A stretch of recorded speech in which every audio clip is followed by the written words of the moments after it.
So for this recipe, you are going to be needing 2 potatoes, 2 carrots, 1 onion, 3 cloves of garlic, a cup of raw, unsalted, unroasted cashews, a tablespoon of nutritional yeast, and if you don't know what nutritional yeast is, don't worry about it. I will be explaining what it is later on. 1 full box of pasta of your choice, and of course, salt and pepper. So in this recipe, you are going to be needing 3 different sized pots. You're going to be using the smaller one here to boil your cashews, this higher pot over here to be boiling your vegetables, and then a 3rd pot to boil your pasta, which you can start doing right away.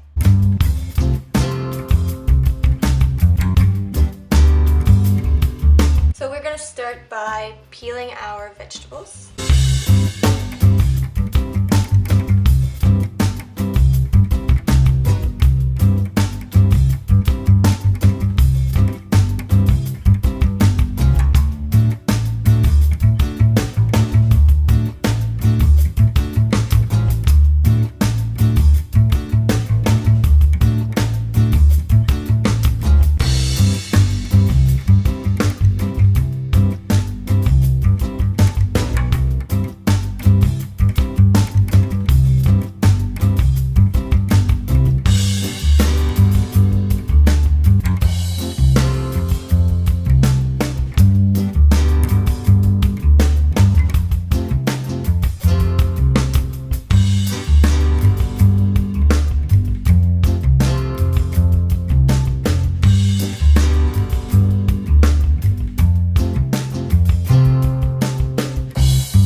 So those are both in the pot. I just put enough water to cover them. You don't want too much water.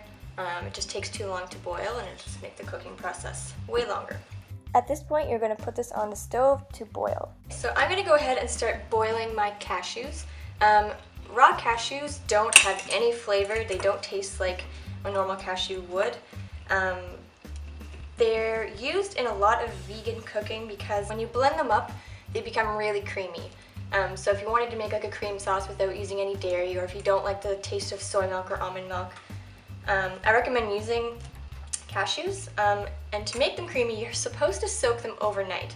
But the lazy hack for myself is if you just boil them for about 10 minutes, they become nice and spongy and soft. And myself, I'm not going to measure them, but do approximately a cup of cashews.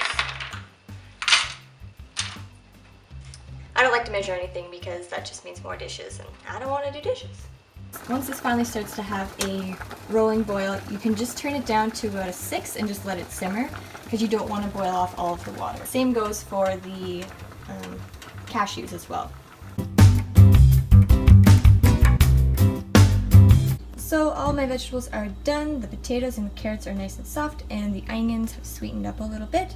So I'm going to go ahead and grab a slotted spoon and start putting the vegetables into my blender.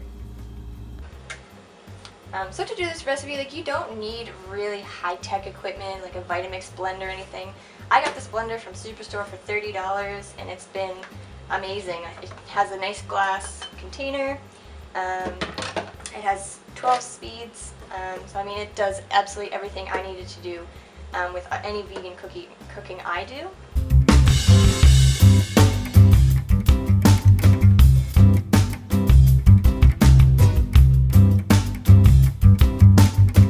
So I'm only going to add in half of the vegetables with half of the water, blend it up, and then put it into my 4-cup measuring cup, just because I don't like when the blender is super full when I'm blending hot liquids like this, because sometimes the steam will just cause the lid to fly off and then your kitchen is covered. Definitely just do the half amount in your blender.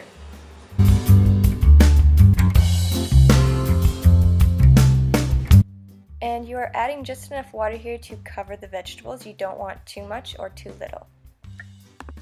And start your blender on the slowest speed because you don't want to go right up to the max and then have the blenders turn on really fast and everything just flies up to the very top. And again, the lid can come off and it'll go everywhere and it'll burn you and it's not nice.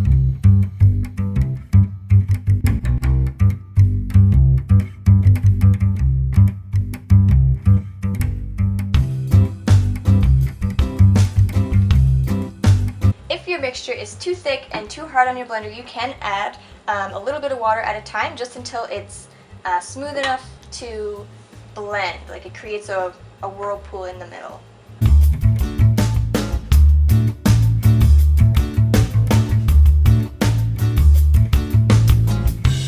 This is what it should look like.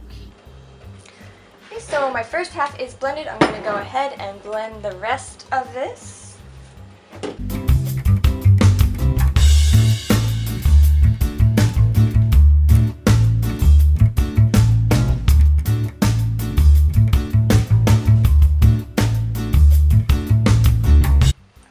So for my second batch, this is where I'm going to add in the cashews.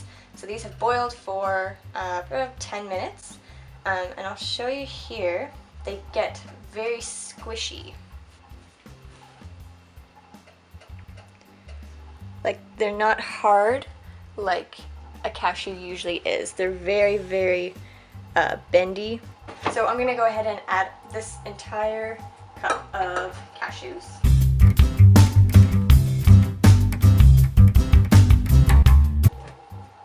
And I'm going to have to add a bit more water to this one. The water line comes up to here. I want it to at least be covering up to the cashews.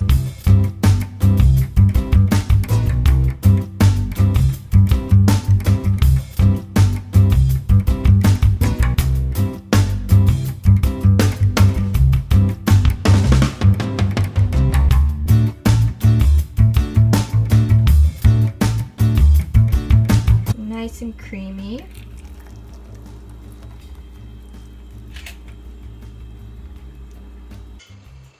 So when you blend the two of these, the first one will be more orange because there's no cashews in it, so it's just carrots and potatoes and onions and the garlic.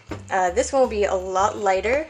It looks more of like a cheesy kind of color, like a nacho cheese, and that's just because of the cashews. And we are going to mix these two together. I just wanted to explain so that people wouldn't be worried that they had two different colors. Okay, and my pasta is now done, so I'm going to go ahead and strain that as well. Now we are going to go ahead and put the mac and cheese together. And I'll put my strained pasta in it, as well as the two cheese mixtures.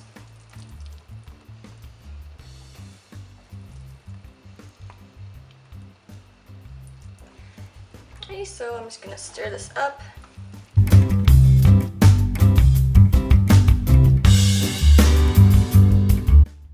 Okay, so now we're going to go ahead and add in our salt, pepper, and nutritional yeast. Nutritional yeast does have a very acquired taste. This is what it looks like. It looks and smells like fish food, but I promise you it doesn't taste like fish food.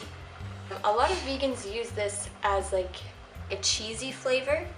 It does add a flavor, but not like the cheese flavor everyone is accustomed to.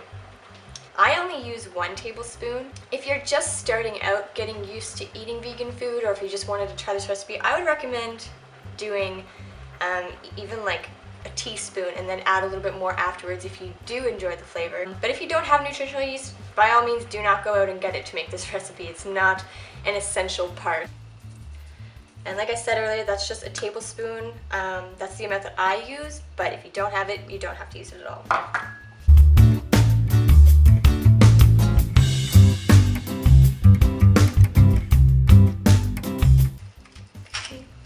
And you can put in as much like salt and pepper as you like.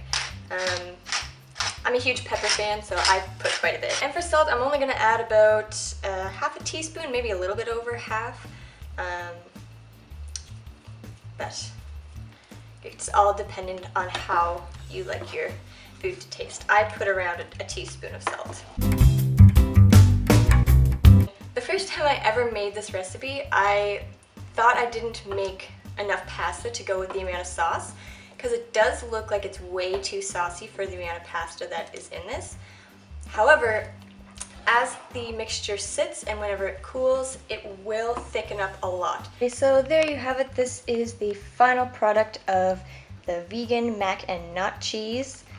This is so highly requested. I'm so glad I got to do this video. Every time I post pictures of this on Instagram, people are always screaming at me for the recipe, so I'm glad I could finally share it with everyone. Hey guys, I hope you enjoyed my mac and not cheese video. I had lots of fun making and eating this. Feel free to check out my Instagram. I'll have it linked in the description below for my daily food updates. Thanks!